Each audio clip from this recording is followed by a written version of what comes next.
Welcome to Hunter's Handbook TV. I'm your host, Mark Burkhauser. For hunters, there's more to survival than packing a flashlight. Deciding what equipment to include in your survival pack is equally as important as knowing how to use that equipment. Remember, you're not trying to live out there for a year, just long enough to be found. Who better to teach us survival than the man that teaches survival to the most elite warriors in our country, the Navy SEALs. We'll also be joined by our good friends from the National Shooting Sports Foundation to find out what they're doing to protect our shooting sports heritage. Let's join this week's exciting guests. Chris, just want to thank you again for coming down, helping me with this. As a member of our Adventure Race team, and more importantly, as a member of America's Elite Fighting Force, U.S. Navy SEALs, you're an expert in survival.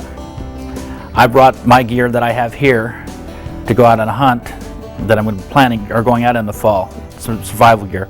Question for you, if you had one item to take with you, what would you take?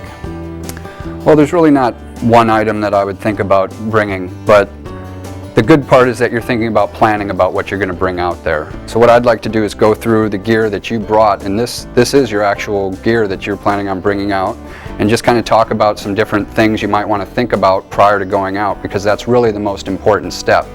You know, in the SEAL teams, before we go out and do any operation, we plan and rehearse over and over again, and that's what makes us so good. It's our training and our preparation before we go out and do any operation that, you know, makes us successful in the field. So that's what hunters such as yourself really need to do, is plan before they go out. So different things you want to plan for is you need to plan for food, you need to plan for water, shelter, fire, and also any medical needs that you might have. So I'd like to just go through and see what you brought for each one of those things. Sounds good to me. All right, so let's start off with food. You brought some energy bars here, and it really doesn't matter what you bring. It's really personal choice of yours, but you want to think about things that are really going to sustain your energy, more compact foods with more calorie-dense type items that you can bring. You also want to think about sustaining your food. If you're out there for more than a day or a couple days, you want to be able to acquire food on your own. So you might want to think about some line and some fish hooks or something like that to find a way to bring in another food source. Also having knives available to be able to clean your items if you happen to catch any. Next would be water, and when I'm talking about these two, the order of importance that these things come in all depend on the environment you're in.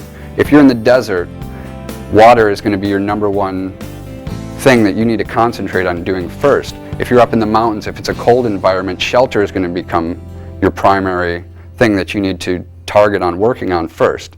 So don't take the order I'm going in. You know, you're going to have to look at that in the situation you're presented with. Okay, I have a question on water. There's different schools of thought I've heard over the years. If you have your little bit of water with you, do you ration it or do you just drink it so you get the most benefit from it? Well, it's a great question, and your body is a great thing, and it's designed to ration water for you. You've got your kidneys that filter the water through and get it to your cells as needed. So you don't want to do that. You don't want to ration the water yourself. Drink what you have. Use the energy that gives you to go and find more water, which, you know, we'll look at what you brought here. One thing that's important with water is being able to clean it. And I don't see that you have anything available to clean water. You do have a way of starting fire, which is good. You can boil your water, but you'd need a vessel to do that in. So you might need to carve a vessel, or if you have maybe a can of soup that you had brought with you, you can use that can to boil your water to clean it. If you don't have that, then you want to collect the cleanest water available. So you want to use a running source of water to do that. You never want to use a stagnant source if at all possible. And then what you want to do is try and filter the water out. If you don't have any filter with you, which is another great item to bring, they have a lot of filters and hand pumps out now you can use, but you could take your reservoir here, take off maybe your sock or part of your shirt, put it over the opening of the reservoir, and use that to filter anything out of the water that you don't want in there. You know, you're getting, it's not a perfect situation, but you're doing whatever you can to make the most out of what you have available. Because when your body starts shutting down, what are some of the things you see or symptoms of this?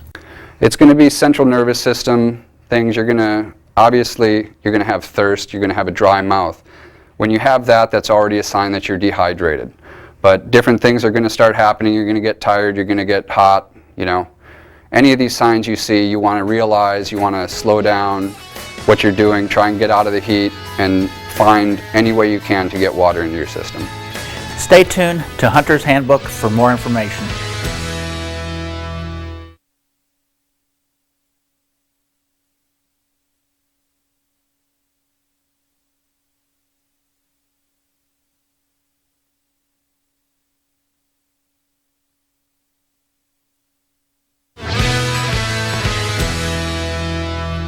Okay, Mark, so we were talking about water, and you know, obviously you want to get the cleanest water available, but you always also need to be able to collect the water. And what you have here is you have your emergency space blanket, which is something you should always have with you. It's a multi-purpose item. And what you can do with this is create a funnel, hang it up from a tree, and create a funnel that funnels the water into your reservoir.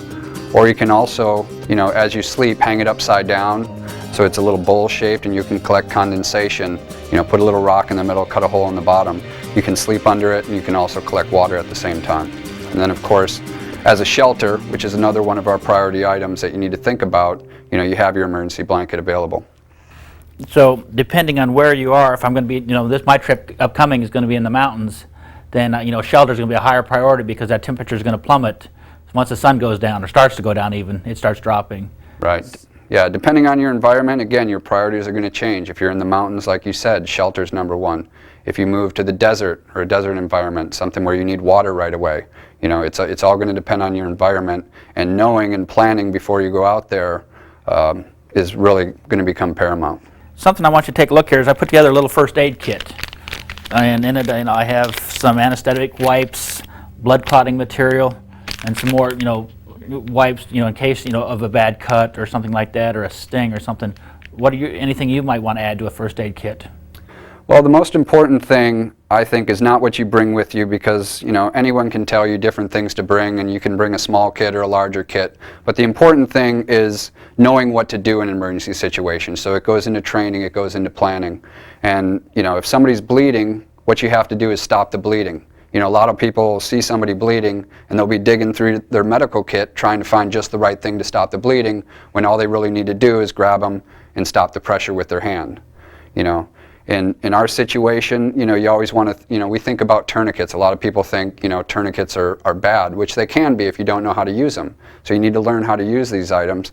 But we always say life over limb. You know, if they're going to bleed to death because of a cut in their arm, you know, they shouldn't die because of that. You know, do whatever you can to stop the bleeding. And so it's back to planning, preparation, training. Right, it is. You know, you've got your map and compass here, which is great. But like you said, you've got to train with it. You know, in the SEAL teams, we do map and compass work all the time. You know, it's one of the things I taught when I was an instructor, was map and compass, and we'd go over and work over, you know, repeatedly, and that's how we become so good, is we just constantly train and we constantly plan. You know, so you want to do that. You want to have your compass, but you always, you know, we always say 2 is 1 and 1 is none. You know, I always have 2 compasses. So you've got your compass you're going to use all the time, and then you've got your backup compass. I always have, my watch has a digital compass that I always use that's on there. And then it's also important to trust your gear. You know, if you want to go on a certain bearing, stick to that bearing. You know, a lot of times the trail is going to change, the features are going to change, and you're going to want to turn with that. But stick to your compass, and you'll do that if you're confident in your training and your abilities. And again, training and planning is what it comes down to. And leaving word back home where you're going in case you do get lost. Right, that's a great point. You know, telling your wife or your family exactly where you're going, you know, what you're going to be doing, how long you're going to be out, and what you're going to do in an emergency situation. Are you going to find your way back? You know, if you have the ability and the skill to do that, that's great. But if you're in any doubt at all, the best thing to do is always stay where you're at and let people come find you. Well, then that way they're not looking for you in Puget Sound when you're up in Mount Baker or somewhere like that. Right, it's a good point.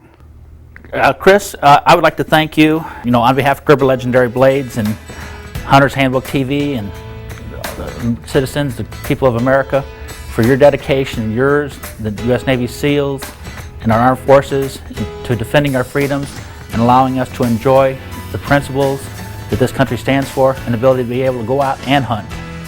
Well, thanks for having me. And if anybody wants more information on becoming a Navy SEAL, they can go to our website, which is www.seal.navy.mil, or they can call us at 888 USN SEAL. Chris, thanks. Thank you, Mark.